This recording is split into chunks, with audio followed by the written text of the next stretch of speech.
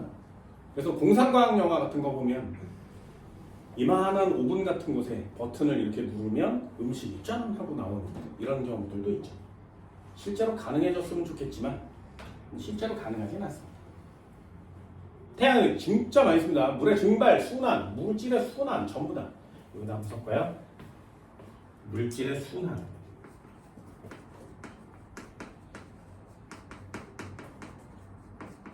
태양 에너지에 영향을 받습니다.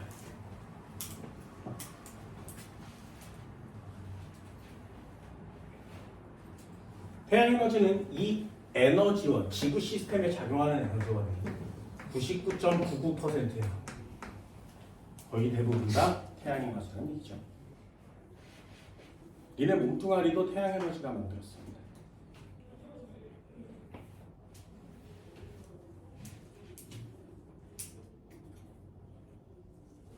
두 번째 더 볼까요?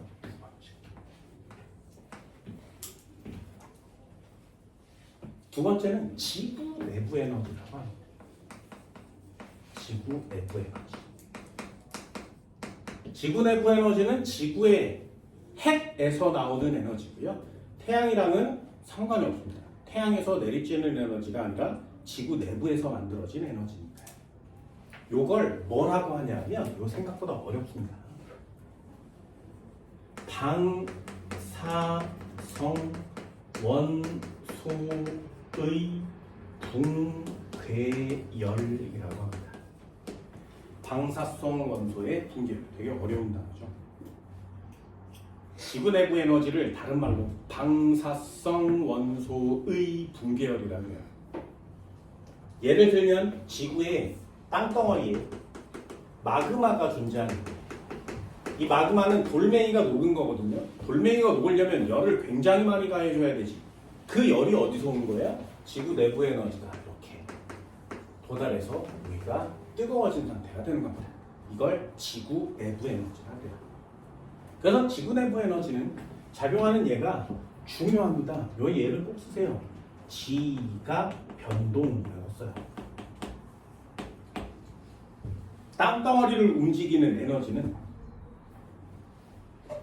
지구 내부 에너지입니다. 앞으로 이 녀석을 중점적으로 배울 겁니다. 요걸 뭐라고 쓰냐면 멘틀 대주라고 쓰고요. 그거에 의해서 나타난 판의 이동이라고 써요. 요거 지구 내부 에너지가 원인이에요. 이 안에 다 들어있거든요. 지각변동이란 단어 안에 화산이나 지진 들어있습니다. 화산이나 지진은 태양 때문에 생기는 게 아니라 땅, 지구 자체에서 생기는 거거든요. 그래서 지구의 에너지가 이렇게 오다가 이 마그마를 녹여서 얘를 폭발시키면 화산이 되는 거죠. 화산이 터질 때의 충격파 때문에 땅이 흔들리면 그걸 지진이라고 합니다.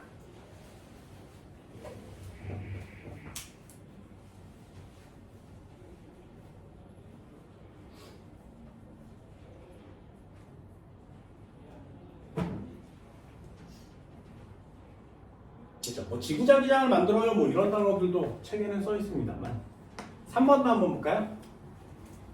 3번을 뭐라고 하냐면 조력 에너지라고 합니다. 조력 에너지. 조력 에너지. 단어 어렵습니다. 조력 에너지. 조력 에너지는 뭐냐 물어보면 달의 인력이에요. 태양이 끌어당기는 힘입니다. 그럼 선생님, 태양 에너지니까 조력 에너지는 태양 에너지에 포함되겠네?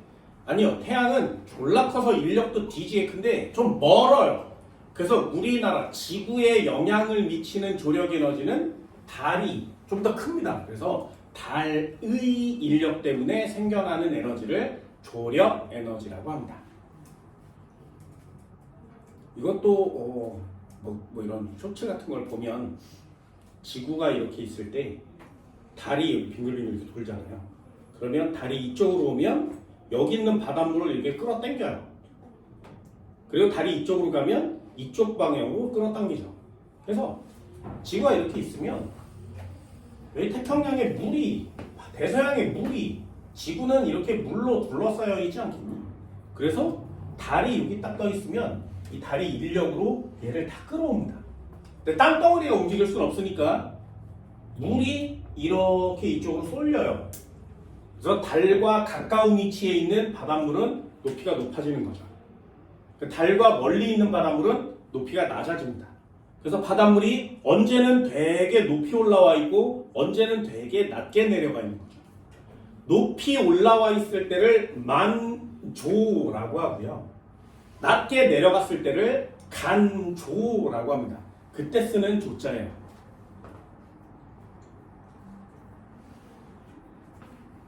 뭐 중학교 때도 한 번쯤 들어봤나? 조수, 간만의 차 뭐 이런 단어 쓸 때 쓰는 단어가 저겁니다. 달과 지구의 인력. 그래서 인천 같은 데 가보면 보는 거. 밀물과 썰물이 있는 거죠. 밀물과 썰물은 조력 에너지입니다. 얘들이 시험 문제예요. 요거는 각각 시험 문제로 출제할 수 있습니다. 다음 중 에너지원이 다른 하나는, 그래서 이렇게 낼 수 있거든요. 그래서 이런 얘들을 반드시 꼭 골라올 수 있도록 합니다.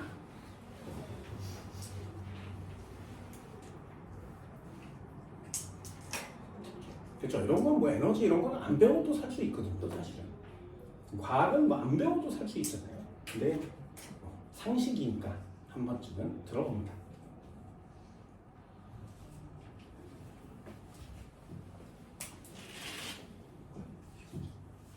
이거 친구한테 써먹으면 안 돼. 수학여행을 갔는데 바닷물이 다 빠져서 갯벌이 드러났어. 거기다 대고, 야, 너 이게 뭔 줄 알아? 이걸 썰물이라고 하는 건데 이 썰물의 에너지원은 달의 인력이야. 조력 에너지라고 하는 거예요. 그럼 친구가 미치고 가버리는 거죠. 과학을 얘기하면 친구 없어요. 얘기하지 마. 나중에 누군가가 또는 뭐 엄마가 와 갯벌 와 졸라 많이 나타나. 와 엄마 이게 왜 갯벌이 드러났는지 알아? 이걸 썰물이라고 하는 건데 이때 저 썰물을 만든 에너지를 조력 에너지라고 하는. 밥이나 먹으러 가자 이럴 거 아니겠니? 그죠? 아무 한 데나 쓰는 거 아니고요. 그리고 누가 질문을 하잖아요. 썰물이 왜 생기니? 이렇게 물어보면 그건 말이야 조력 에너지 때문에. 그러지 마.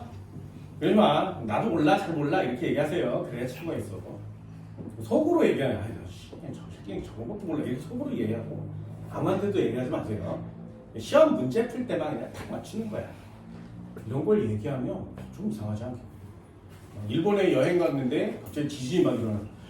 지구 내부 에너지가 이 부분으로 튀어 올라온 거 아닐까? 미친놈이지. 그러지 마세요. 그런 거 하는 거 아니에요. 태양 에너지는 먹을까? 야, 이러지 마세요. 이런 거 아니야. 절대 그러지 마세요. 친구 없어지니까 그러진 않습니다. 그냥 우리는 지구를 움직이는 지구상의 모든 것들을 컨트롤하는 에너지가 저렇게 한 3종류로 분류가 될 수 있는데 그것 때문에 나타나는 현상들도 조금씩 다르구나 라는 정도를 배웠습니다.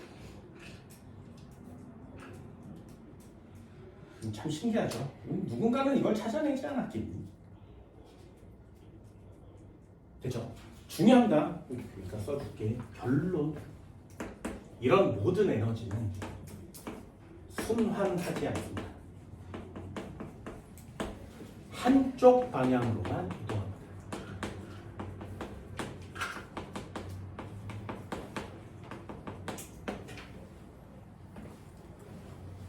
그럼 이 에너지들 중에 가장 마지막에 도달한 에너지는 무엇일까요?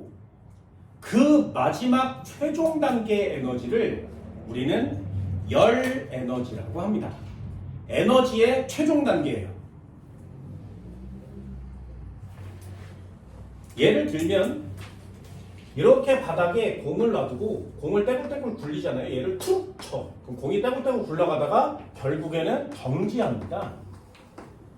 왜 멈추니? 라고 물어보면 내가 이 물체에 에너지를 줬어. 얼마를? 100주울을. 그럼 이 물체는 그 에너지 100주울을 받게 돼요. 그러면 움직인단 말이죠. 그 움직이는 에너지를 운동 에너지라고 합니다. 운동 에너지를 갖고 움직여요. 그런데 움직이면 요 밑에 부분에 마찰이 없으면 이 에너지가 다른 형태로 바뀌지 않기 때문에 무한정 갑니다. 그런데 요 바닥면에 마찰이 있으니까 요거에 의해서 열 에너지가 발생하는 거예요. 그래서 굴러가면 굴러갈수록 요 녀석이 갖고 있는 에너지가 열 에너지로 빠져나가는 거죠. 그러면 결국에 이 녀석이 운동 에너지를 전부 다 열 에너지로 뺏기게 되면 남아있는 에너지가 없으니까 멈추는 거예요. 모든 현상들은 전부 다 이렇게 에너지로 설명할 수 있는 겁니다. 그럼 이 열 에너지를 다시 가져다가 얘한테 주면 다시 움직이지 않겠니? 네, 움직여요. 열 에너지를 얘한테 주면 다시 움직일 수 있습니다. 그런데 문제는 이 열 에너지는 왜 최종 단계냐? 몸에서 빠져나가 버리잖아요? 그럼 그걸 다시 모으는 게 너무 어려워요. 다시 모아서 얘한테 주기가 어렵습니다. 그래서 에너지의 최종 단계에 열 에너지로 바뀌면 그 열 에너지를 활용할 수 있는 활용도가 많지 않아요. 예를 들어서 사람이 있었어. 밥을 처먹었어. 그럼 밥에 있는 에너지가 총 100주울이라고 하면 나는 지금 100주울의 에너지를 얻은 거죠. 그럼 그 100주울의 에너지로 이렇게 살아가면 돼요. 그래서 얘가 일을 할 때 100주울의 에너지를 그대로 일을 하면 됩니다. 그런데 먹는 순간부터 우리 몸에서 열 에너지가 빠져나가 버리는 거예요.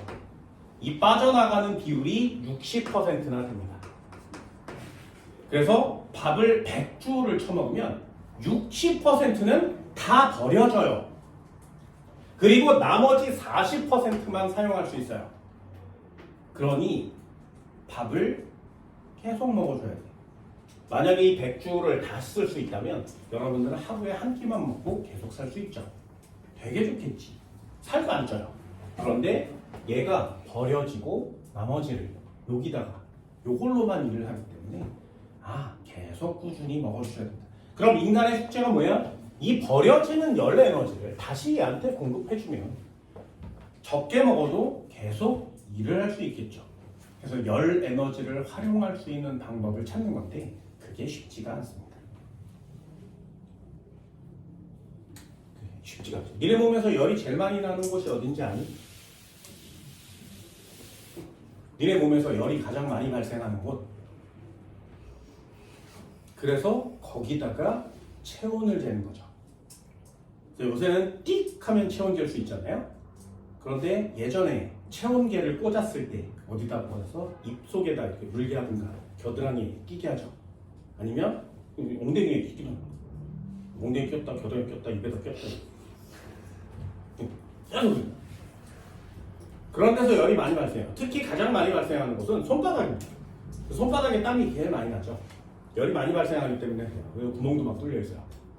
이렇게 보면 보이죠? 구멍 막 뚫려 있어요. 그리고 발바닥에서도 비슷한 현상이 나타납니다. 그런데 손바닥은 잘 보세요. 여름에 니네 장갑 끼고 다니? 그러니 여기서 열이 막 계속 빠져나가는 거예요. 그리고 여름에도 신발은 진짜. 그래서 발은 여름, 겨울 상관없이 1년 내내 신발이라는, 양말이라는 것에 보호가 되어 있어요. 그래서 온도가 굉장히 높습니다. 근데 손은 계속 열이 빠져나가죠. 그래서 신발 속에 모여있는 열 에너지를 너무 아까우니까 다시 사용합시다 이렇게 된 거예요. 그래서 나온 신발이 있어. 니네들은 안 신어봤지? 나도 안 신어봤습니다. 굳이 안 사셔도 돼요. 신발 여기 뒤쪽에 전원 임극이 있어요. 그래서 그걸 신고 바지를 입으면 여기까지 전선이 이렇게 올라와요. 허리에다가 전선을 이렇게 끼우는 거야.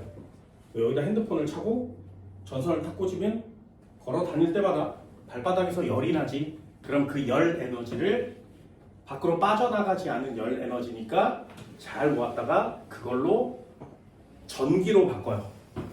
그래서 계속 충전을 시켜줄 수 있는 그런 경우가 있습니다만, 하지마.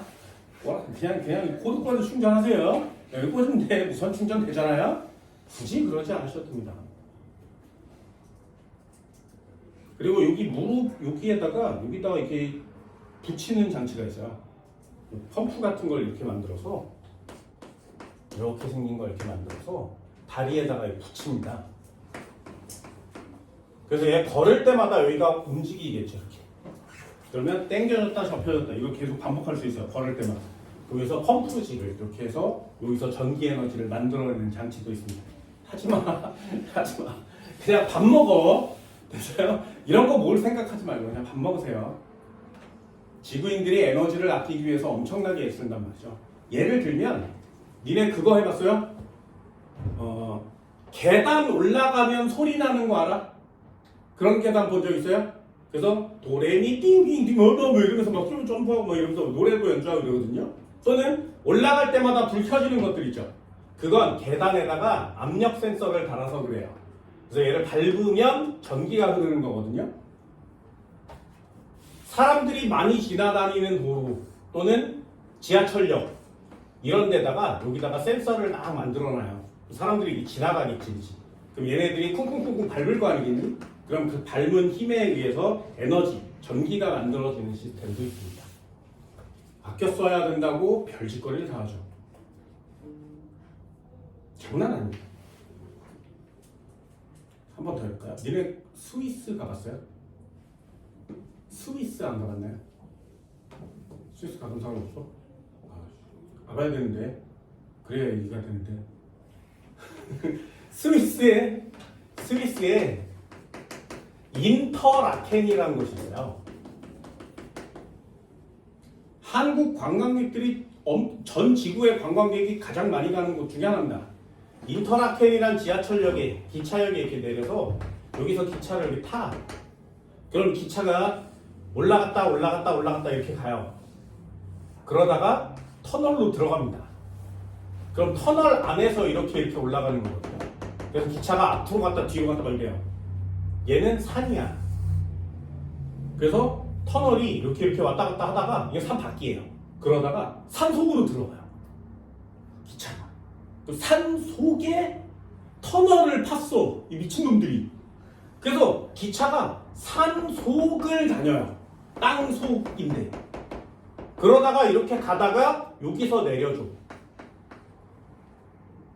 그럼 사람들 다 내려서 한쪽으로 걸어가요. 그럼 여기가 어떻게 생겼냐면 이 산을 깎아서 여기다가 유리를 이렇게 만들어 놨어. 그래서 사람들이 여기 내려서 이렇게 쳐다보는 거야.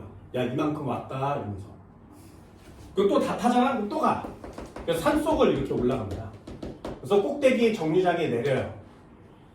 거기서 지하철역에서 내리면 벽이 전부 다 얼음이에요. 왜? 이렇게 산이 있으면 그 위에 빙하가 쌓여 있겠지, 그치? 이거 얼음 덩어리거든요? 여기로 길을 만들어 놨어요. 이렇게 길을 만들어 놔서 여기를 이렇게 지나다니면서 벽을 만들 수 있어요. 그 벽을 이렇게 손을 대면 손가락 모양으로 이렇게 녹아요. 이러면서 녹아 흘러. 졸라 춥겠죠. 얼음 덩어리 속이니까. 근데 여기에 이렇게 가면 전망대가 나옵니다. 이 바깥으로 나가면 난연설 위에 서 있는 거거든요. 거의 한 4,000m 정도 됩니다. 한라산보다 2배 높아요. 거기에 꼭대기까지 올라가요. 여기서부터 여기까지 졸라 추운데 난방을 하지 않아요. 왜? 화석 연료를 태우면 그 공해가 여기를 다 메꾸겠지, 그치? 그래서 스위스의 공해를 없애기 위해서 화석 연료를 태우지 않습니다. 그럼 여기 어떻게 하면 뜨거워져? 난방 어떻게 해? 요거 난방 어떻게 하냐면요. 기차가 여기 도착하잖아? 그럼 사람들이 기차역에 내려서 여기를 이렇게 걸어서 이렇게 갈 거 아니겠니? 그때 이렇게 지나다니면서 우와 졸라 멋있는데 이야 우와 오짱야 우와 이럴 때 우와 할 때 나오는 이산화탄소를 모아요. 그 이산화탄소를 전부 다 모아서 다른 물질로 바꿔요. 그때 나오는 열 에너지를 여기다 공급하는 거예요. 사람의 체온도 여기다가 다 모아서 사용합니다. 에너지를 아끼려고 별짓을 다 하죠. 왜요? 순환하지 않으니까요. 가버리면 끝나는 거니까. 여기 전망대 꼭 가세요. 여기 가서 한국 사람입니다 그러고 여권을 주잖아요. 그럼 여기서 신라면 사발면을 줘요. 무료야. 한국 사람한테만 무료입니다. 사 먹으면 한 12,000원 정도 하거든요. 그런데 한국 사람만 무료로 줘요. 한국 사람이 여기 많이 온단 말이죠. 나중에 꼭 여기 가서 신라면 사발면을 드시면 합니다. 까마귀가 뺏어갈 수도 있어. 조심해야 돼. 까마귀가 아주 엄청 먹을 수도 있습니다. 에너지원 중요합니다. 반드시 꼭 체크하시고요. 순환하지 않는다. 저거 미치도록 하고 있습니다. 저거 한마디 하려고 별짓거리를 다 하는 거지. 그런데 또 써와요. 다 들려온단 말이죠. 순환하지 않습니다. 자, 두 번째 한번 해볼까요? 여기 별표입니다. 물질의 순환. 학생들이 상식을 되게 많이 알고 있으면 이런 것들은 그냥 간단히 할 수 있는 거고요. 그걸 잘 모르면 열심히 공부하셔야 되거든요. 첫 번째, 물의 순환입니다. 물의 순환. 이 녀석은 좀 어렵습니다. 고등학교 2학년 때도 또 한 번 배우게 됩니다. 물의 순환. 지구과학을 선택한 사람들은 수능에 나오는 시험지예요. 물의 순환. 여기는 숫자가 표시되어 있지 않지만 나중에 숫자를 표시할 겁니다. 순환이라는 단어가 있어요. 처음과 끝이 연결되어 있다고 했죠. 그래서 순환이라는 단어가 들어있으면 총량은 변함이 없습니다.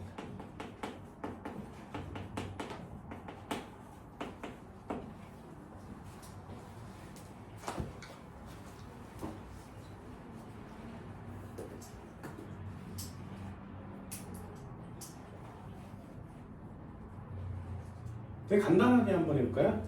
간단하게 이쪽에다 썼다 저쪽에다 정리해볼게요. 육지가 있고요. 바다가 있어요. 자, 순환 과정은 원래대로 되돌아가야 된다고 했습니다. 태양빛이 내려주겠지. 그럼 첫 번째, 바다에 있는 물이 증발하죠. 이렇게 화살표를 그리면 이걸 증발이라고 해요. 그렇죠? 증발한 수증기가 올라가요. 괜히? 그럼 하늘로 올라가서 수증기들이 뭉치면 우린 그걸 뭐라 그래? 구름이라고 하는 거예요. 수증기가 뭉쳐서 구름이 돼요. 응결이라고 하고요.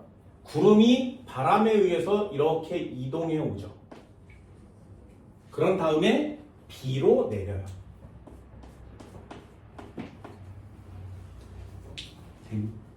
그럼 강물을 타고 이렇게 바닷물로 다시 가죠. 그럼 바다에 있는 물이 증발하면 비로 내렸다가 강물로 타고 흘러서 바닷물로 또 가죠. 빙글빙글 도는 거 맞지, 그치? 그래서 이걸 순환이라고 하는 거예요. 바닷물이 증발될 때에는 건더기는 남고요. 액체만 증발합니다. 그래서 물만 증발해요. 그래서 물만으로 된 구름이 생기고 물만으로 된 비가 내려서 물만으로 된 강물이 흐르는 거죠. 물의 순환이라고 합니다. 되게 간단하지, 그지? 물의 순환은 빙글빙글 돌아야 돼요. 자, 질문이요. 마지막 질문. 그렇다면 이 물을 순환시켜주는 에너지원은 누구니? 예. 됐나요? 뭔 말인지 알겠어? 그래서 물의 순환의 에너지원은 태양 에너지입니다. 간단히 쓸 수 있죠. 아, 총량은 변함없고요. 에너지원은 태양 에너지입니다.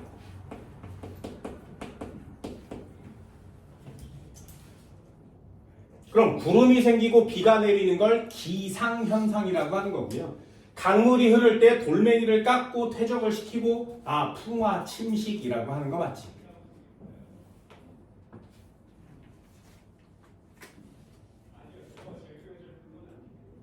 그럼 순환한다는 얘기는 총량이 변함없다는 뜻이거든요. 그래서 결국에 이 총량이 변함없어요를 다른 말로 뭐라고 하냐면 유입된 양과 밖으로 빠져나간 유출량은 같아요 라고 쓰는 거예요. 이게 핵심 단어가 됩니다.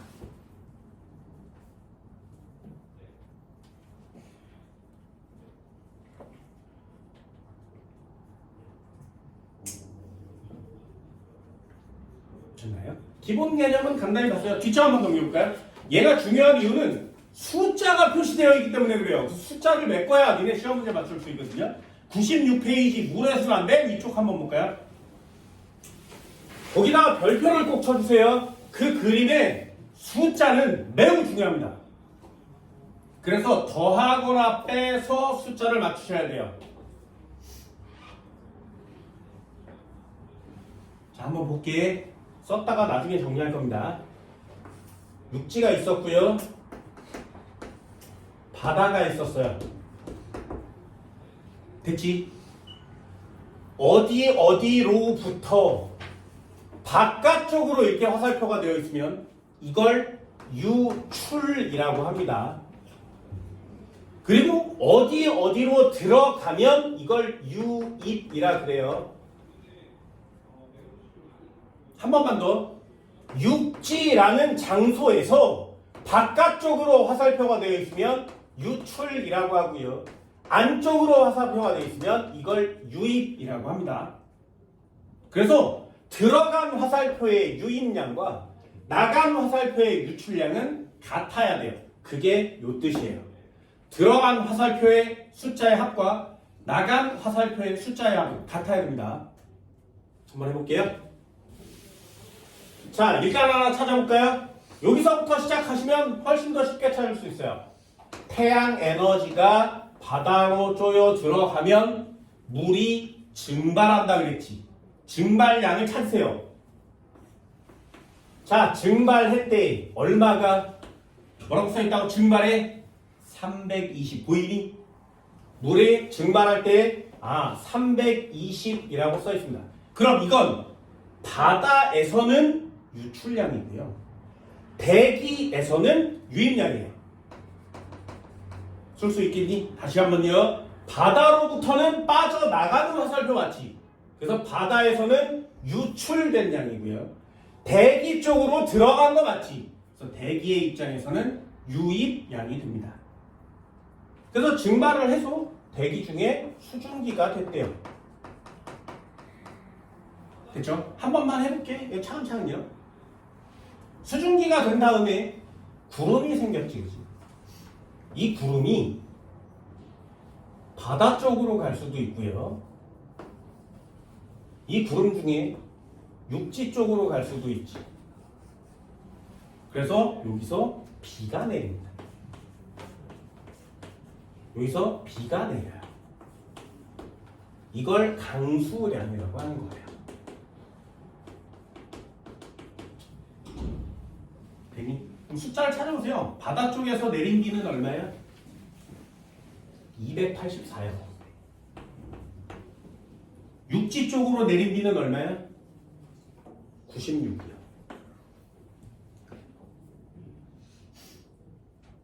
그래서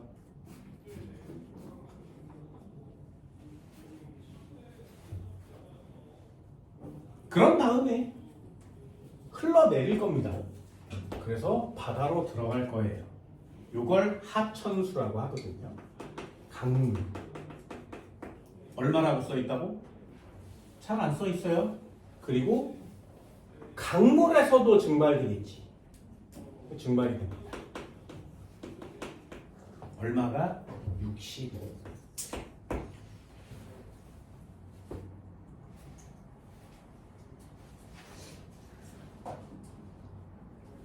그리고 이 빗물 중에 땅속으로 들어갔다가 바다로 가는 애, 이걸 지하수라고 하거든요.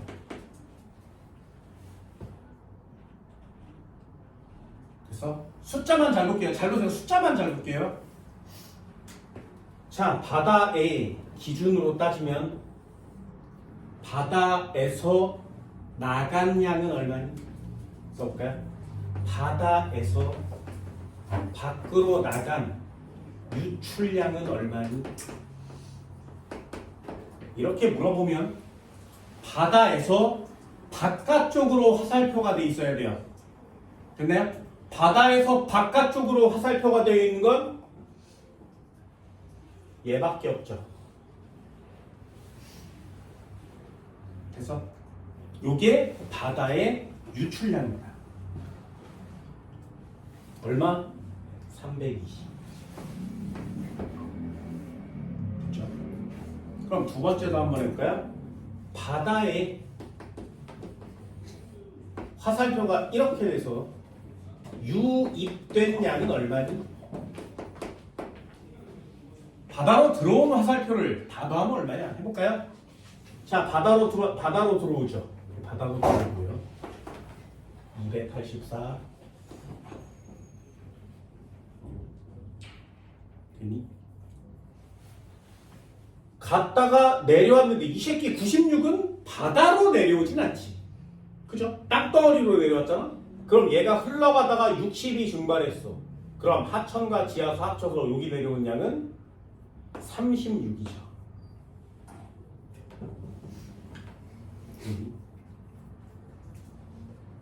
여기다가 더하기 36을 하면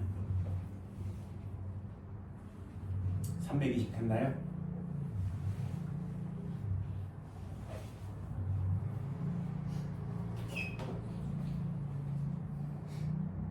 그럼 한 번만 더 해볼까요? 대기 입장에서는 나간 화살표 유출량이 얼마예요? 대기에서 다른 쪽으로 화살표가 나가는 화살표를 다 더하시면 됩니다. 대기 맞죠? 그럼 얘가 내렸지. 284 더하기 가면 1로 내렸죠. 96.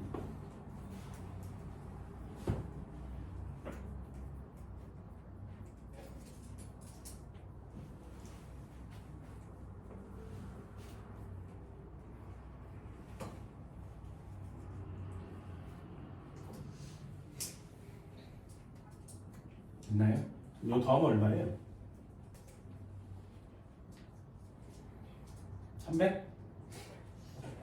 380? 됐어? 그럼 또 한 번 할까요?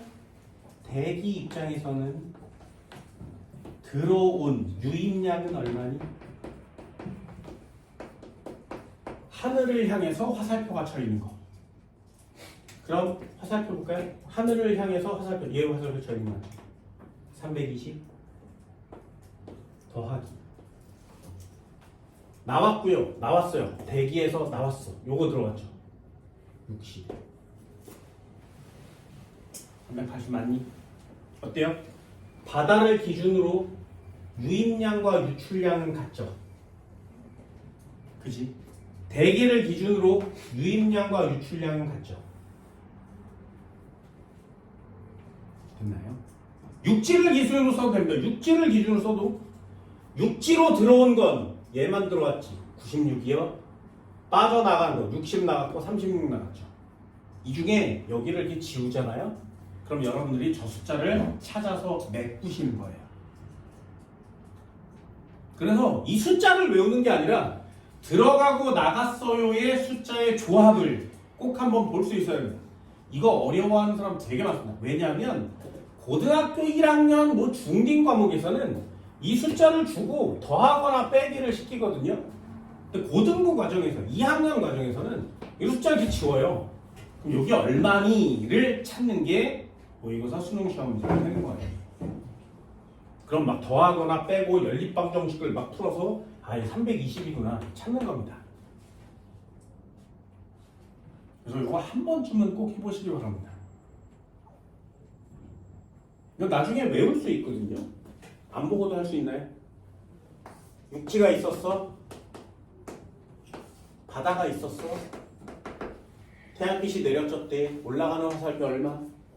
320. 이렇게 와서 내려가는 화살표 얼마? 284. 이렇게 가서 내려가는 화살표 얼마? 96.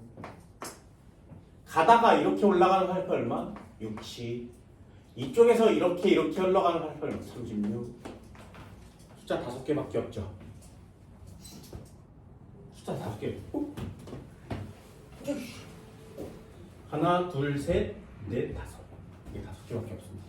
숫자 5개는 살짝쿵 눈으로 볼 수 있도록 합니다. 물의 순환이라고 합니다.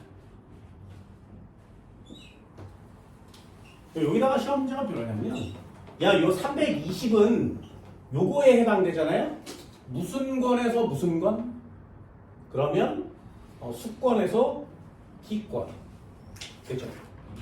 그럼 여기서 내리는 빗물 284는 무슨 권에서 무슨 권? 기권에서 수권. 여기 있는 96은 무슨 권? 기권에서 지권. 여기 강물과 지하수는 무슨 권? 그러면 지권에서 수권. 이런 것들을 맞춰내는 게 이 물의 순환 파트에서 나오는 내용입니다. 생각보다 별것도 없죠. 이 별것도 없는 걸 왜 그렇게 어려워하는지는 잘 모르겠지만 아주 쉽습니다. 자, 넘겨볼까요?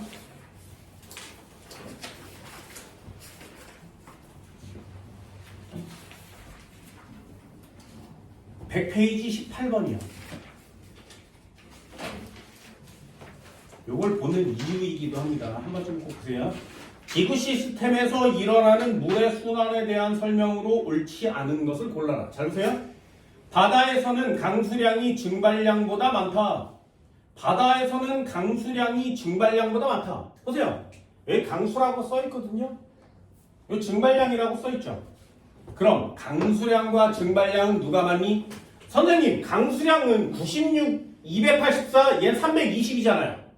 증발은 320인데 강수는 졸라 많은데?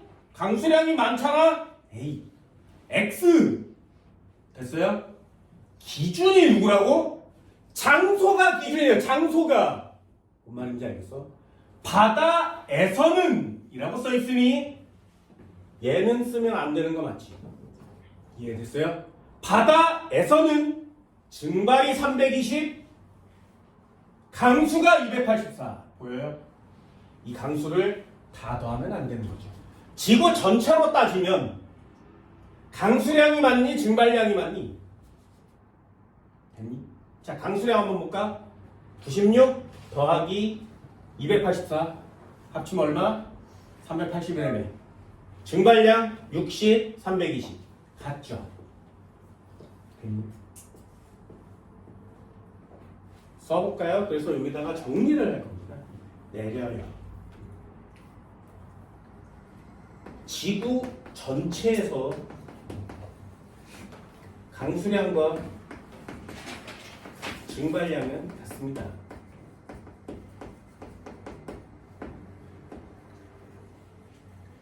두 번째, 바다에서 강수량과 증발량은 누가 많니?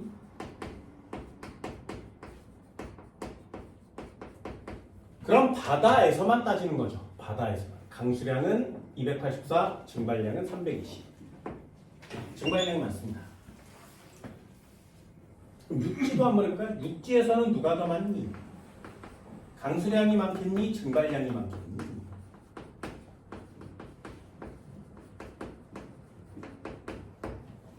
육지는 육지만 따지는 거거든요. 강수는 96, 증발은 60. 강수는 96, 증발은 60. 됐어요? 모르겠으면 숫자를 쓰세요. 얘는 380, 얘도 380. 바다의 증발량은 320. 증발량은 320. 강수량은 284. 육지의 강수량은 96. 증발량은 60. 이렇게 숫자를 써주시면 어디가 더 큰지 그림으로 볼 수 있습니다.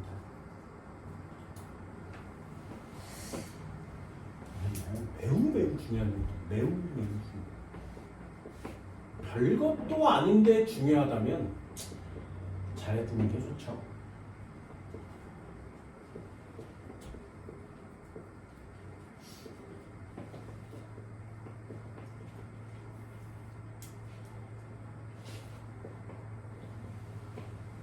그죠? 남극의 빙하가 녹아요. 북극의 빙하도 녹죠. 얘네도 질문 하나 해볼까요? 빙하가 녹으면 왜 안 좋은 건가요? 그럼 가장 초딩적인 내용이 뭐죠? 북극곰이 빠져 죽어요. 되게 초딩스럽죠. 남극은 뭐 북극곰 안 사는데 남극은 펭귄은 물에서 산다고. 펭귄이 빠져 죽어요. 뭐 이러거든요. 아니 북극곰 빠져 죽고 펭귄이 빠져 죽는데 좀 안쓰럽긴 하지. 근데 뭐 너는 왜 소고기 왜 처먹어? 뭐 이러는 거예요. 걔네들이 멸종해서 죽는 건 물론 아쉽지만 인간이 남극과 북극을 녹이는 것 자체가 왜 지구 전체에 영향을 미치는 것이냐.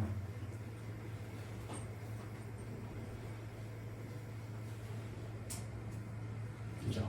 하나만 해볼까요? 이것도 한번. 설탕물이 증발이 잘 될까요? 그냥 맹물이 증발이 잘 될까요? 이것도 그냥 상식이에요.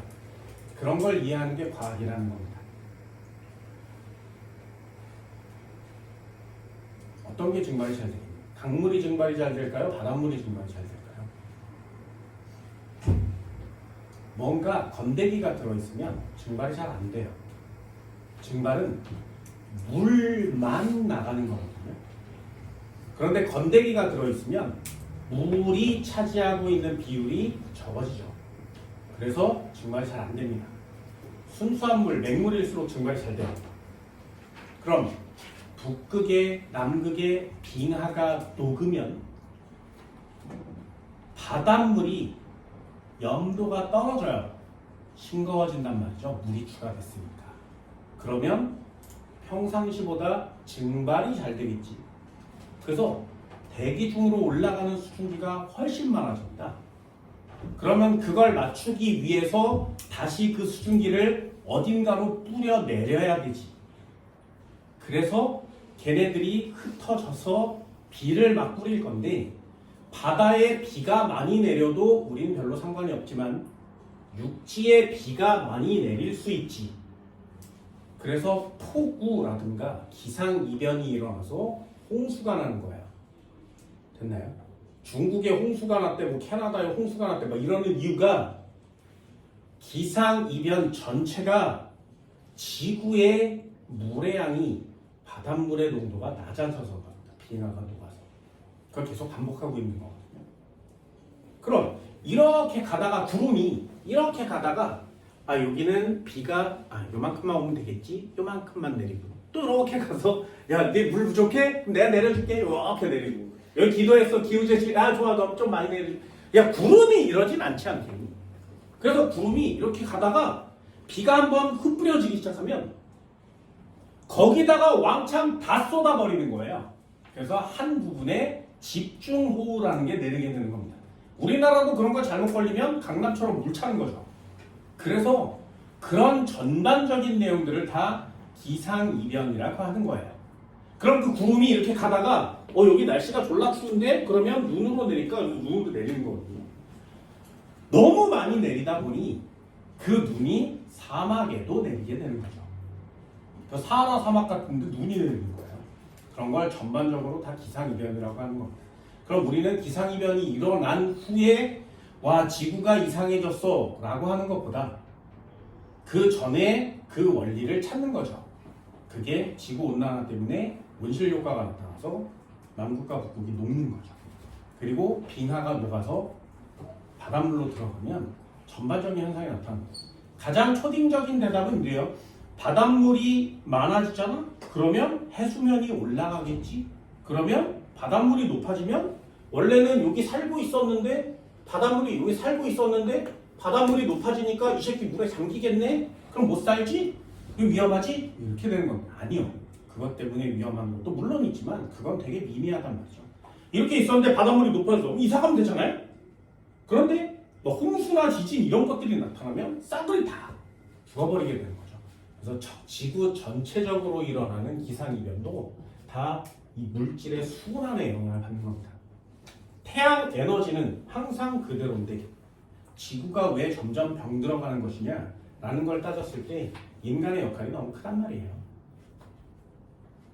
그래서 지구의 인간은 제발 좀 없어져 줬으면 좋겠다가 지구에 원래 살고 있던 생명체들의 희망이지.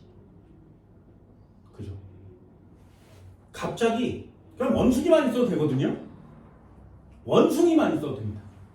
얘네 인간과 가장 닮은 원숭이가 누군지 알아? 그걸 보노보노 원숭이라고 해요. 보노보노 원숭이가 유전학적으로 인간에 가장 많이 닮아 있어요. 원숭이에요. 졸라 똑똑합니다. 그리고 원숭이인데 뒤에서 이렇게 쳐다보면 털 옷을 입고 있는 인간 같아요. 진짜 비슷합니다. 그래서 인간들이 이 원숭이를 연구하는 사람들이 되게 많아요. 그리고 인류학자들 중에 보노보노 원숭이 중에 돌연변이가 인간이 되지 않았을까라고 얘기하는 사람도 많습니다. 그러면 그런 사람들은 얘기하자마자 죽죠. 왜요? 인간은 원숭이에서 오면 안 돼요. 그죠? 인간은 원숭이에서 진화한 게 맞거든요. 유전학적으로 맞습니다. 이래 RH 혈액형 아니? 들어봤어요? 그 RH 혈액형이 원숭이 혈액이에요. 그래서 인간도 가지고 있으니 인간과 원숭이는 유전학적으로 같다라고 얘기하는 게 생물학의 정설입니다. 근데 누구만 그걸 부정해야 돼? 네, 교회 다니는 사람 부정해야 되죠. 그죠? 교회 다니는 사람은 창조론은 있기 때문에 진화론이면 안 돼요. 하나님이 진흙으로 인간을 만들었기 때문에 인간은 절대로 원숭이에서 진화해 오면 안 된단 말이죠. 그래서 그런 얘기를 하면 안 돼요.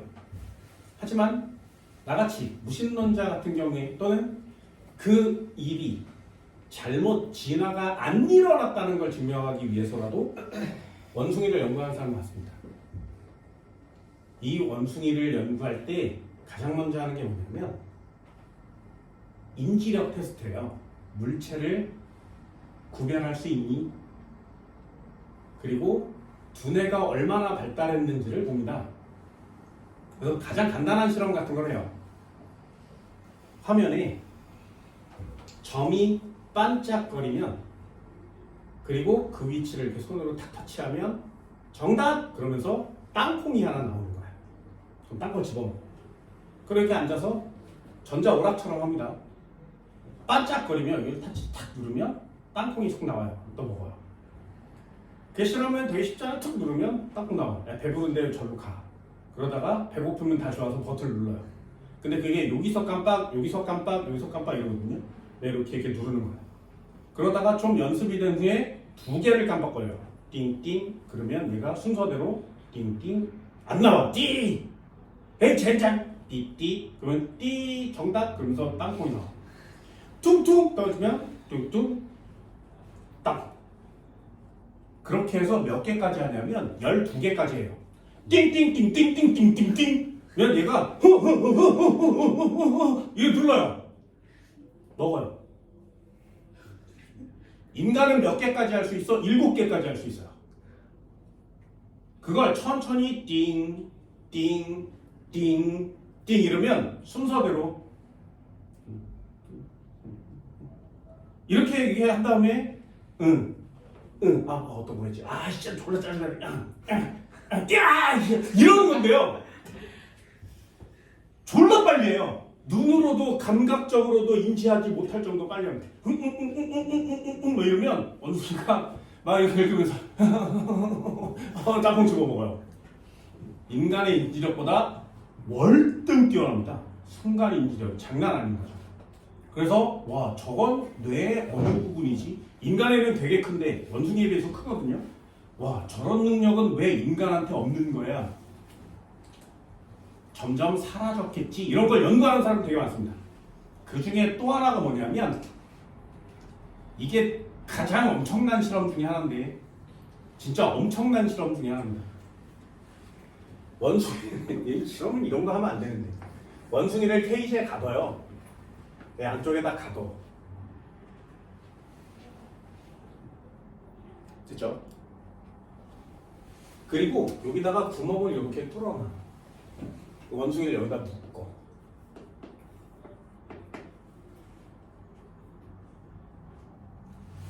됐어요? 그리고 한 마리는 묶어놓고요. 한 마리는 늘어나게 해요. 여기다가 바나나를 이렇게 설치하는 거야. 되지? 그럼 늘어나는 애가 고무줄이 달려있으니까 낑 하고 가서 얘를 먹을 수 있죠. 그쵸? 근데 얘는 안 늘어나니까 못 먹지.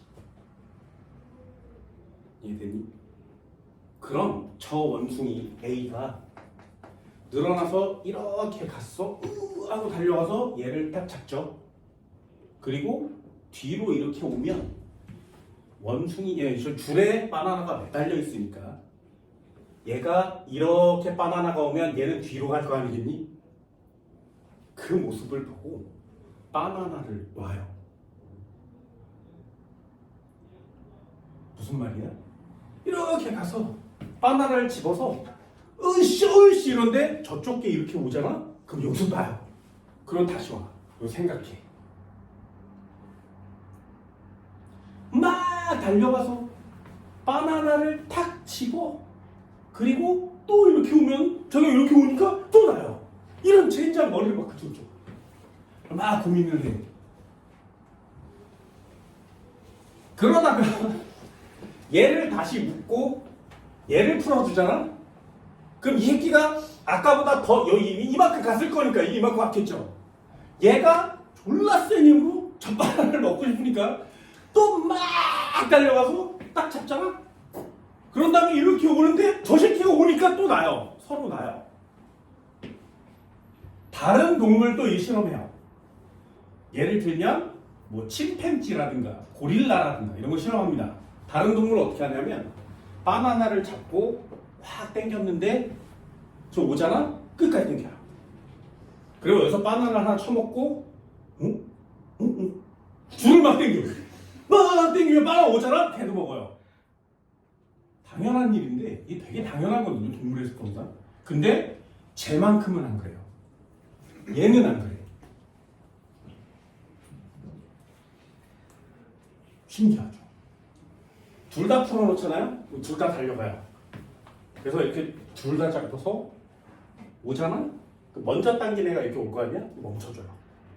그럼 다른 애가 와서 그걸 당겨서 그 힘을 버텨줘. 언젠가 둘이 저 바나나를 같이 먹을 수 있을 때까지. 여기다 두 개를 걸어주잖아요. 여기 한 개 걸어주잖아. 얘만 움직이잖아. 얘는 두 개를 득템할 수 있죠. 그럼 두 개를 먹을 수 있잖아요. 그럼 얘는 그 자리에서 얘를 놓지 않아요. 두 개를 가져와. 이게 움직여도 상관없어요. 두 개를 가져와요. 그래서 하나를 놓고 하나를 케이지 안으로 넣어줘요. 되게 신기합니다. 보노보노 원숭이의 인간적 특성이에요. 그래서 만약에 보노보노 원숭이가 유전적으로 되게 일치하는 건 맞는데 보노보노 원숭이에서 인간이 됐다면 인간 마인드 본성 어딘가에도 남을 위한 무언가가 남아 있어야만 해요. 그죠? 근데 이 실험이 놀라운 이유는 인간도 저러진 않는다는 거죠. 그래서 되게 안쓰러운 거예요. 인간도 원래 보노보노가 다른 동물들이랑 다른 생명체들이랑 다른 동료들을 사랑하고 배려해주는 마음을 갖고 있었는데 예로부터 인간이 된 애가 여러 동물들과 똑같은 특성들을 보이기 시작한 거죠. 그래서 진짜 보노보노 원숭이에서 온 게 맞느냐 아니냐 이런 것들 많고요. 좋은 말로 표시하면 인간들도 그런 마음은 있으나 점점 욕심이 많아지는 거 아니겠니? 라고 얘기하는 겁니다. 갑자기 물질의 순환하다가 원숭이가 왔지. 그죠? 저기. 인간이 이렇게 중요한 이유는 이런 걸 모두 다 알기 때문이죠. 아는 것과 모르는 것의 차이는 이런 겁니다. 굉장히 중요한 내용입니다. 물질의 순환 중에 가장 중요한 내용은 물의 순환. 하나만 더 할까요? 여기까지만 하고 잠깐 쉴게요. 자, 두 번째 파트요. 여기까지만 하면 거의 대부분의 단원이 끝나기 때문에 2번이요. 이 녀석은 물의 순환보다 좀 더 어렵습니다. 왜냐하면 형태가 좀 다양하거든요. 탄소의 순환이야. 탄소의 순환. 자, 질문 한번 해볼까? 상식이 필요합니다. 공기 중에 저놈의 탄소는 어떤 형태로 존재할까요? 이렇게 물어보면 여러분들 맞출 수 있겠어요? 공기 중에 탄소는 어떤 형태로 존재할까요? 그러면 내가 지금 하고 내뱉는 이산화탄소에도 탄소가 들어있지, 그치? 됐니? 이런 걸 맞춰야 되기 때문에 어려워요. 기본 상식으로 저걸 알고 있다면 되게 쉬운데 잘 몰라요. 두 번째 한번 해볼게요. 선태야, 야, 공기 중에 이산화탄소가 있는 걸 모르는 사람이 어딨니? 됐어? 그럼 다시 한번 질문. 이거 기권입니다. 기권. 다시 한번 질문이요.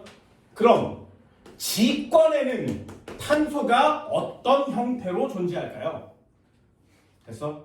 그런 걸 맞추는 거예요. 그런 걸. 그래서 여기가 좀 어렵습니다. 한 번만요.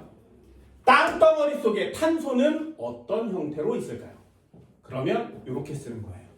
CaCO3요. 여기 들어있죠.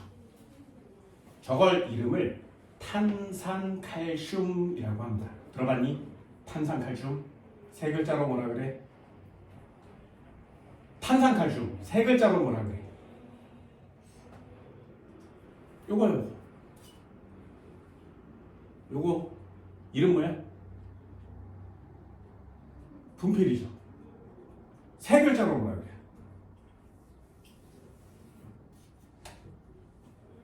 그래서 얘도 모르는 단어 없습니다. CaCO3 세 글자로 뭐라고 하냐면 얘를 석회석이라 그래요. 됐나요? 다른 말로 대리석이라고 써도 되고요. 방해석 이렇게 써도 상관없습니다. 다시 한번 CaCO3 돌멩이 이름이 뭐야? 석회석, 대리석. 얘가 탄산칼슘이에요. 그 돌멩이를 캔에 그리고 뽀개, 가루로 만들어서 살짝 이렇게 뭉쳐놓으면 걔가 분필이 되는 거예요. 그래서 분필도 탄산칼슘입니다. 탄산칼슘. 되니? 한 번만 더요.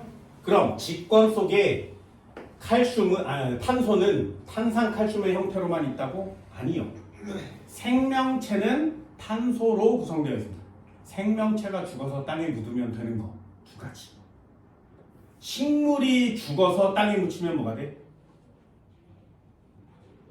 식물이 죽어서 땅에 묻히면 뭐가 돼?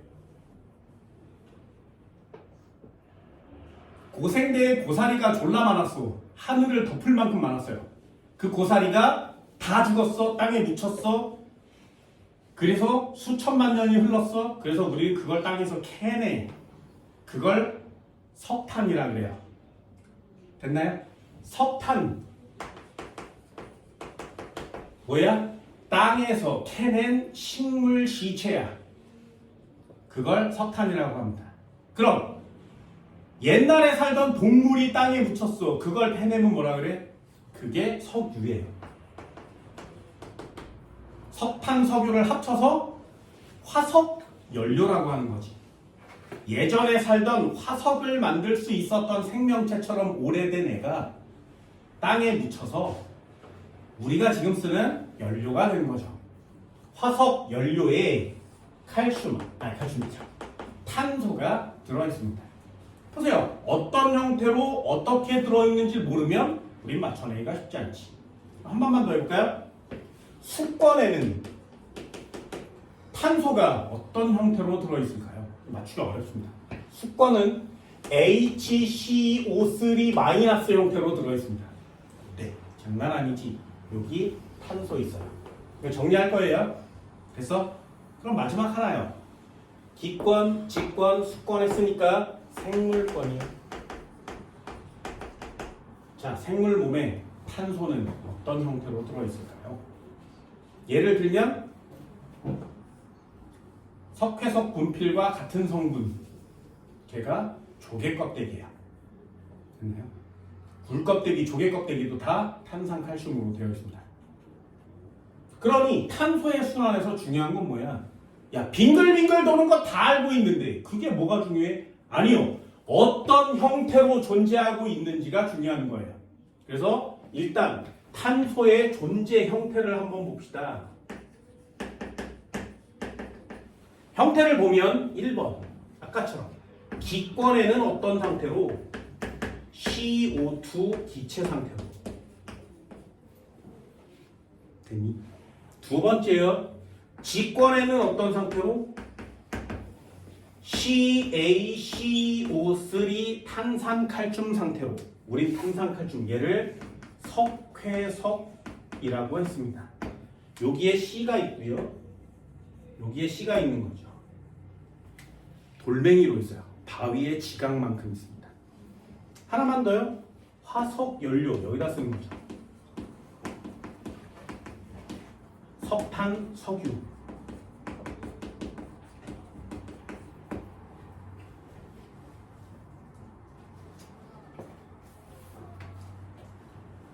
수권에는 어떤 상태?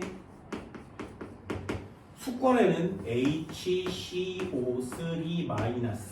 이번에 이름을 물어보지는 않습니다. 여기 탄소가 있구나. 얘는 탄산, 수소, 이온의 형태로 들어있구나. 물에는 이온 상태로 녹아 있습니다. 물론 약간의 이산화탄소는 있지만 생물권이요. 생물권에서는 우리 조개 껍데기, 달걀 껍데기,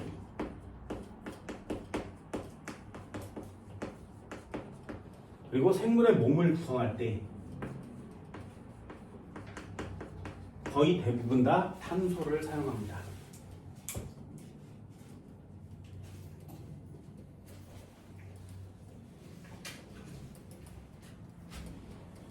이런 걸 다 유기물이라고 해서 책에 유기물이라는 단어가 나와 있는 거고요. 수학하는지 한번 해볼까요? 자, 이 중에 제일 많은 거 어디? 제일 많은 거. 자, 기체가 많겠니? 고체가 많겠니? 고체가 많아요. 됐어요? 그럼 이온이 많겠니? 고체가 많겠니? 고체가 많아요. 이온은 눈에 안 보여요. 돌멩이 눈에 보이지? 눈에 보인다는 얘기는 졸라 많이 만들어, 졸라 많이 뭉쳤다는 뜻이에요. 그게 산처럼 있지. 됐나요? 그러니까 석회석이 얼마나 많이 모여야 되는 건지 알겠죠? 그래서 이 중에 가장 많은 탄소를 보유하고 있는 곳은 어디니? 그러면 직권이라고 쓰는 겁니다. 직권의 탄소의 양이 제일 많습니다. 상식으로 하나는 간단히 체크. 그럼 이 녀석도 한번 해볼까요? 사람이 있었어. 간단하게 얘는 산소를 처먹고 내놓는 기체가 있겠죠. 밖으로 내놓는 기체 이름은 CO2 이산화탄소야. 됐죠? 이걸 뭐라 그래? 호흡이라는 거예요. 생물체는 호흡을 통해서 이산화탄소를 다 끌어내고 있습니다. 그럼 호흡은 무슨 권에서 무슨 권으로? 생물권에서 기권으로 탄소가 이동하는 현상이에요. 되니?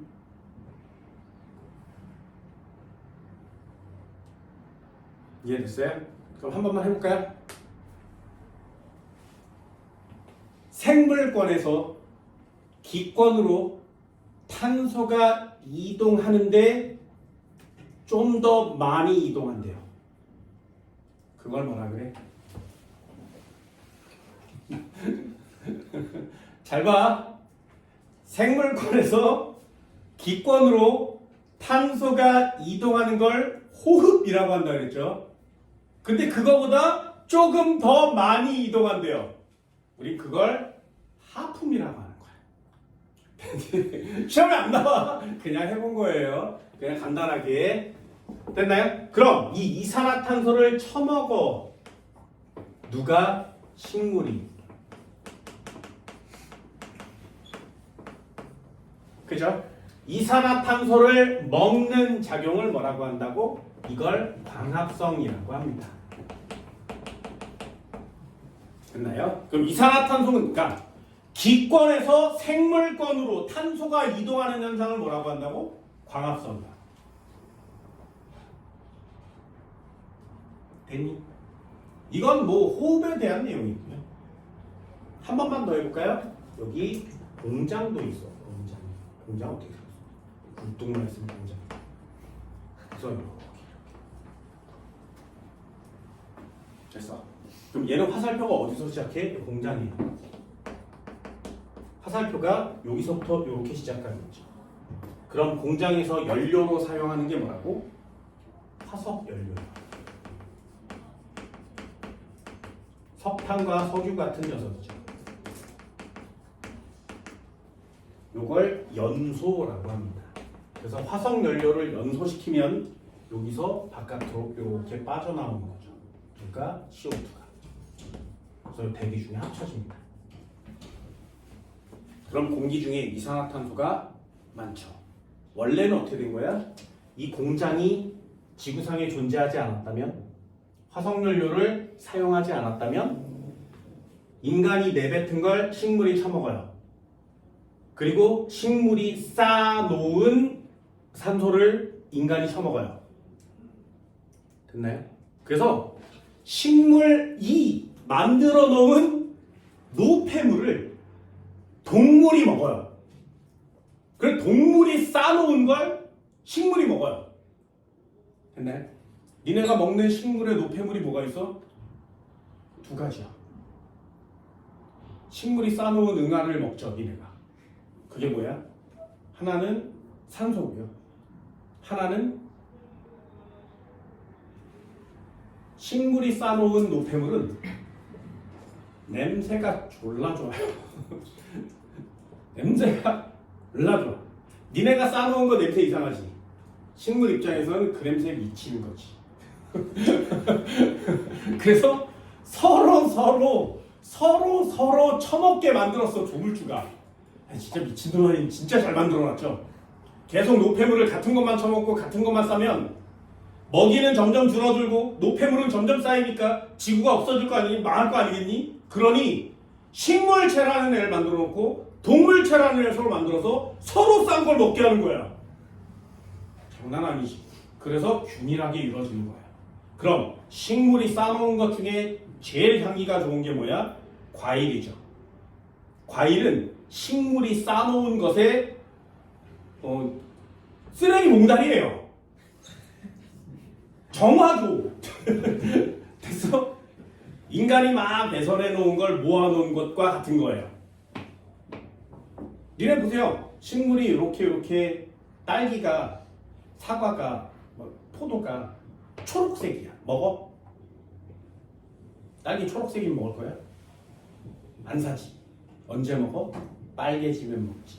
냄새도 많이 나지. 그 과일의 향기와 과일의 단맛이 노폐물이에요. 식물이 쌓아놓은. 그 노폐물이 많으면 많을수록 과일이 냄새가 좋지. 그치? 그래서 색깔이 이뻐지는 거거든요. 왜? 냄새가 좋고 이쁠수록 동물이 잘 따먹을 거 아니겠니? 그러니 식물 입장에서는 막 싸는 거예요. 여기다 계속 싸질러 놨는데 동물이 와서 내가 싼 걸 따먹는 거예요. 와 졸라 맛있어 이러고 있는 거예요. 식물 입장에서 얼마나 웃기겠니? 맛있냐 이럴 거 아니겠어? 그죠? 동물 입장에서는 마찬가지죠. 내가 싸놓은 걸 식물한테 쳐주면 식물은 그걸 먹고 잘 자란다고요. 균형을 완벽하게 이루는 게 지구상의 생태계입니다. 이게 완벽하게 실행이 되는 거거든요. 그런데 누군가 인간이 나타나서 공장을 세우고 땅속에 묻혀 있어야 되는 걸 꺼내서 태우기 시작한 거죠.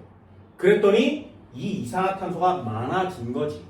그럼 얘가 많아지면 광합성을 많이 할 거 아니야? 더 좋은 거 아니야? 아니요. 이 이산화탄소가 대기 중에 쌓이면 온실 효과가 나타납니다. 그래서 지구 전체가 병들어가는 거죠. 요 과정만 없으면 진짜 좋을 텐데 말이야. 얘네들이 땅속에 묻히면 죽으면 나중에 화석연료가 될 겁니다. 식물이 죽으면 석탄이 되고요. 동물이 죽으면 석유가 되는 거예요. 그럼 선생님, 동물이 계속 죽을 테니까 석유는 계속 있을 거 아니겠니? 아니요. 석유는 동물이 땅에 묻혀야 돼요. 조건이 두 가지. 아무도 미생물도 이 동물을 뜯어먹지 않을 것. 그 조건이에요. 두 번째, 땅에 묻힌 후 압력을 많이 받아서 100만 년이 있을 것. 두 가지 조건입니다. 그럼 지금 땅에 묻었어 인간을. 그럼 그 녀석들이 100만 년이 지나면 석유로 변신하기 시작합니다. 그럼 나 죽으면 석유 몇 방울 생겨? 한 방울 반 생겨요. 나 죽으면. 나는 뭐 좀 많이 처먹었으니까 좀 더 많이 생길래나? 지금 석유 막 쓰고 있죠. 그동안 죽은 동물들이 뿜어놓는 걸. 그래서 석유의 고갈은 막을 수가 없는 겁니다. 시간을 해결할 수가 없어요. 1000만 년 정도 걸려서 이만큼이 만들어지면 그걸 하루도 안 돼서 다 써버리거든요. 그러니 1000만 년 동안 또 1억 년 좀 있으면 없어지겠죠. 그게 제일 문제가 되는 겁니다. 되게 간단하게 그렸어요. 화석연료, 생물권, 기권, 화석연료, 직권, 공장에 써서 다시 이산화탄소. 언젠가는 반드시 빙글빙글 돌아가고 있는데 그 양이 좀 많아지는 거죠. 탄소는 좀 그렇습니다. 됐나요? 여기에 메테인이라는 걸 추가하면 좀 더 어렵겠지만 이산화탄소가 메테인보다는 좀 더 많기 때문에 이산화탄소로 알아주시는 거 좋습니다. 어쨌든 화살표가 어디서 시작하든 어느 방향으로 가든 원래대로 되돌아오는 거 맞지, 그지? 이런 걸 순환이라고 하는 거예요. 물질의 순환은 이렇게 있습니다. 그럼 물질이 순환하면 역시 총량은 변하니? 안 변해요. 총량은 변하지 않습니다. 그런데 조금씩 형태가 달라지는 거죠. 그 내용을 꼭 알아둡니다. 그래서 총량이 변함이 없으면 지구는 그 상태 그대로를 유지할 수 있어요. 근데 그걸 누군가가 개입해서 양 자체를 변화시켜버리면 지구가 조금씩 병들어가는 겁니다. 물의 순환도 탄소의 순환도 굉장히 중요합니다. 이런 내용은 꼭 알아둡니다. 됐나요? 칠판 지울게요. 잠깐 쉬어요. 자, 직권의 변화가 여기는 별표를 미친 듯이 쳐댑니다. 어디를 쳐대는 거냐면 102페이지 아래요. 탄구조론 별표 하나. 103페이지 두 번째 줄 동그라미 3번. 판의 이동의 원동력 멘틀 대류. 별표 2개예요. 뒤쪽으로 넘겨볼게요. 진짜 그림 많죠? 그죠? 그림 올라갔습니다. 104페이지 아래쪽에 2번. 판의 경계 부근의 지각 변동. 별표 3개짜리입니다. 됐나요? 니네들이 이 그림 모습을 보고 아 이게 해양판과 해양판이구나. 아 이게 대륙판과 해양판이구나. 아 이게 호상열도구나. 아 이게 변환단층이구나. 이런 걸 맞추셔야 돼요. 자 여기는 그냥 간단하게 오늘은 간단한 내용이니까 일단 여기를 하려면 102페이지에 세계 지도를 볼 수 있어야 됩니다. 이름이 안 나와 있는데 나라 이름만 나와요. 그러면 이게 나라가 어디 있는지를 맞춰야 돼요. 그래서 102페이지나 103페이지에 있는 세계 지도를 꼭 한번 보세요. 니네 찾을 수 있겠어요? 세계 지도가 우리나라 이렇게 있으면 여기 일본이 이렇게 있거든요. 그리고 이렇게 여기 내려오고 저 끝에 가면 뾰족한 거 있어요. 이렇게 가면 이쪽에 이렇게 생긴 애가 존재하고요. 이쪽으로 넘어가면 미국이 캐나다랑 이렇게 있고요. 여기 넘어오면 남미가 이렇게 있죠. 여기 가운데 호주가 있거든요. 뉴질랜드 있고 여기 가운데 하와이. 이렇게 생겼어요.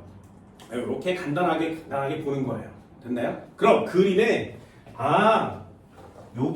여기쯤에 이렇게 A라고 찍혀 있으면 이거 아프리카구나 이렇게 맞춰야 돼요. 아프리카구나. 되니? 여기 어딘가에 B라고 찍혀 있으면 이건 인도구나 맞출 수 있겠어요?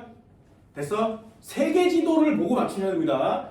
여기에 C라고 찍혀 있으면 요건 이름 알겠죠? 그죠? 어디야? 일본이구나 이렇게 쓰는 거예요.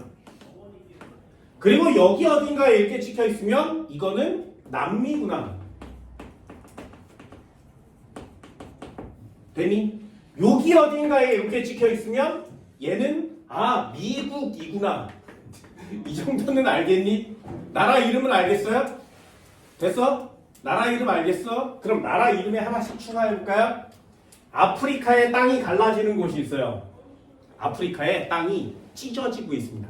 그러면 여기를 뭐라고 쓰는 거냐면 아프리카 열곡대구나 이렇게 통합해서 외우시는 거고요. 여기에 이렇게 생긴 엄청나게 큰 산맥이 있습니다.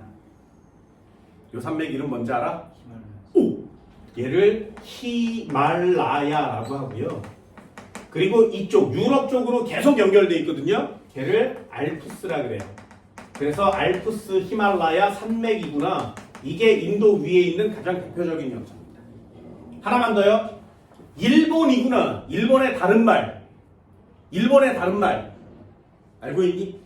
일본의 다른 말. 됐어? 일본의 다른 말. 이제부터 과학을 배웠으니까 다른 말로 외우세요. 일본의 다른 말을 뭐라고 하냐면 호상열도라고 합니다. 호상열도. 일본의 다른 말은 호상열도. 되게 어려운 단어예요. 호상은 뿔 모양이라는 뜻이거든요. 그래서 호상열도 그러면 이거 일본이구나. 이렇게 알아주세요. 하나만 더. 남아메리카 이렇게 써 있어요. 남아메리카의 가장 유명한 애. 남미에서 제일 유명한 애. 잉카 문명, 마야 문명이 존재하는 애. 마추픽추 어딨어? 그러면 여기다 쓰는 거예요. 안데스 산맥이구나. 됐니? 이렇게 장소와 이름을 알고 있지 못하면 시험 잘 맞출 수가 없습니다. 장소와 이름이 A, B, C, D, E 이렇게 지도에 표시되어 있거든요. 그래서 지도 이름을 알아둡시다. 자, 마지막 하나. 미국 나와 있어요. 미국에서 제일 유명한 동네. 한국 사람 졸라 많이 사는데 거기를 LA 샌프란시스코라고 하거든요. 거기에 또 지구의 땅덩어리가 찢어지는 곳이 있어요. 거기 이름을 뭐라고 하냐? 어렵습니다. 영어 발음이에요. 샌 안드레아스 이렇게 쓴 거예요. 되니? 미국 이렇게 안 나오고요. 샌 안드레아스 이렇게 써 있어요. 그러면 이거 미국 근처구나. 안데스 이렇게 써 있으면 이거 아메리카구나. 됐어요? 알프스 히말라야? 저기 있구나. 호상열도? 일본 근처구나. 열곡대? 아프리카구나. 되니? 마지막 하나. 우리나라 일본을 이게 여기 미국과 우리나라 일본 사이에 있는 바다를 뭐라 그래? 어떻게 알았지? 이거 어떻게 알았지? 이거 어떻게 알았지? 어떻게 알았지? 그럼 남미와 아프리카 사이에 있는 바다를 뭐라 그래? 이걸 대서양이라고 합니다. 됐나요? 이름은 쓸 수 있겠어요? 이름 요 정도는 쓸 수 있겠어요? 진짜야? 진짜? 진짜? 여기에 요렇게 우리나라를 지나가면 안 되지. 우리나라 안 돼. 일본을 지나갈 거야. 다 뒤졌어 이 시기에. 이렇게 해서 아래쪽으로 이렇게 돌아요. 지구상에서 가장 많이 화산과 지진이 터지는 곳. 됐나요? 네, 이걸 부레고리 부레고리라고 합니다. 됐나요? 우리나라 지진 일어나면 뉴스에 나오지. 뭐 어디 지방에서 지진, 뭐 진도 얼마에 지진이 발생했어요. 이렇게 뉴스에 나오거든요. 일본 1년에 지진 몇 번 일어나? 일본은 1년에 지진이 한 3만 번 정도 일어납니다. 됐나요? 그러니 지진 방송하면 왜 뉴스가 지진 이럴 수밖에 없어요. 지진 방송조차 하지 않습니다. 그만큼 엄청나게 많습니다. 많이 일어날 때는 30만 번 정도 일어났다 그래요. 장난 아니지. 그런 동네에서 사는 거야 일본은. 우리나라는 그래서 좀 떨어져 있어요. 그래서 좀 안정한 지역이고요. 그래서 이걸 뭐라고 하냐면 부레고리. 다른 말로 이제부터 계속 배우게 되는 단어입니다. 그걸 뭐라고 하냐면 판의 경계라고 하는 거예요. 판의 경계. 대륙의 중앙이 아니라 대륙의 주변부입니다. 주변부. 대륙의 주변부. 판의 경계. 판의 경계라는 말 알아주세요. 지구상의 거의 모든 지각변동, 화산이나 지진이나 뭔 지각변동은 다 판의 경계에서 일어납니다. 그럼 니네들도 얘기할 수 있지. 야, 화산 어디서 일어나? 판의 경계. 됐어? 지진 어디서 많아? 판의 경계. 지각변동이 어디서 제일 활발해? 판의 경계. 되니? 이 판의 경계를 배우는 게 우리가 할 일이에요. 그 지각변동에 대한 내용입니다. 그리고 마지막 하나요. 여기에 대서양에 한가운데 이렇게 생긴 엄청나게 긴 산맥이 있어요. 이걸 대서양 중앙해령이라고 합니다. 이 대서양 중앙해령이 지구의 땅덩어리를 계속 만들어줘요. 그래서 대서양을 기준으로 양쪽으로 지구가 이렇게 만들어져요. 그래서 옛날에는 아프리카와 남미가 붙어 있었는데 그 사이에서 끊어져서 이렇게 밀려서 한쪽은 이쪽에 한쪽은 이쪽에 있는 거야. 지금 이렇게 하죠. 그럼 계속 또 시간이 또 지나면 이렇게 돌아서 요 한가운데서 저쪽 아프리카와 이쪽 남미가 돌아서 다시 만날 거야. 됐나요? 그러면 또 지구가 엄청난 변화를 겪게 될 겁니다. 그 전에 우리는 죽을 거니까 아무 상관은 없어요. 괜찮아. 우리는 이런 세계 지도를 펼쳐놓고 어느 나라가 어떤 현상을 보이는지를 배우게 되는 겁니다. 됐나요? 그래서 지구과에서 가장 중요한 데를 꼽아라 그러면 이 판의 경계를 꼽는 거예요. 그거 다음 시간에. 오늘 여기까지.